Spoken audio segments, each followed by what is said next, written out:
Hello, Lou Hamilton from Audible Elegance here in Cincinnati, Ohio. We are located in Old Montgomery on Montgomery Road. We do work on Facebook, Instagram, and X. I also write a monthly blog.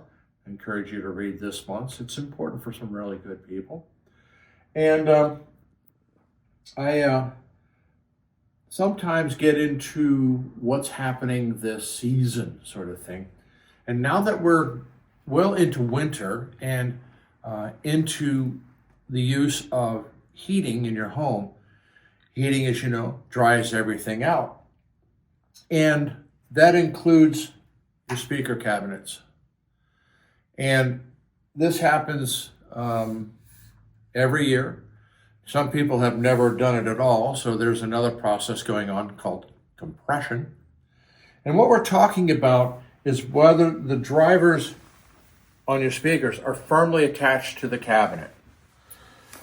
And what we have is a series of screws controlling the outer rim. We have a set of screws holding the driver in the case of tweeters. On the woofer, we have a trim ring, as it's called, and its set of screws. What you should do at this time of year is to make sure these screws are snug to the cabinet. Otherwise, the driver is vibrating around and not giving you the clarity that you could obtain.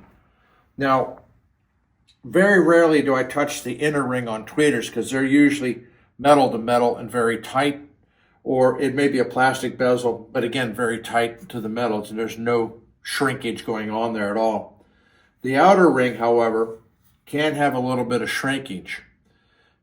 The one thing you want to be careful about if your plate holding the tweeter is made out of plastic is to snug it, not torque it to hell, because you don't want to do two things. Number one, you don't want to warp the shape of it, which may break the seal if there's a gasket on it. The other thing is you don't want to break the plastic itself because now you've made it very weak compared to where it was before.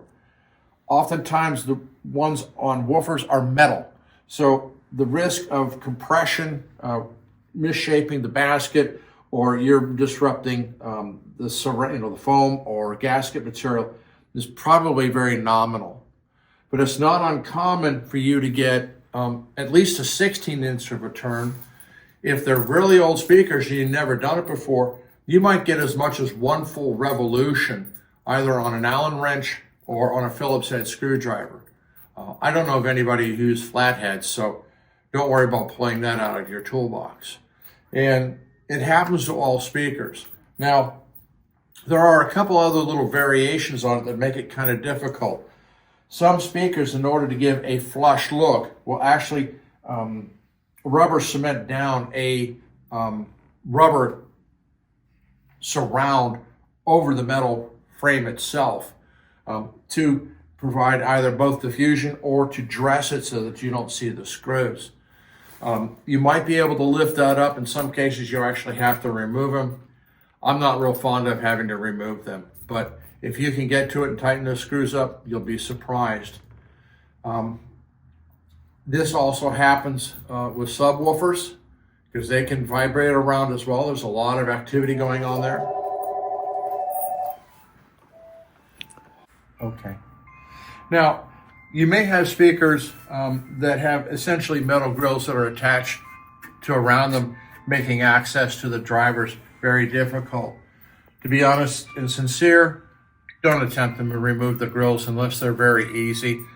Some of the older ADS speakers had metal grills that they actually had pins that you could easily remove. That's not the case with Golden Ear.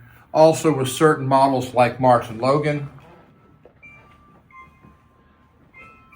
you have a design where access to any sort of screws and such is impossible. And that's just the way it is. There's nothing you can do about it. And I don't recommend tampering, trying to figure out if you can do it or not. On the other hand, you might have speakers that have removable grills like this. This is another Totem model. Some speakers don't have grills at all. But please don't attempt to tighten the screws if you don't have easy access to the drivers.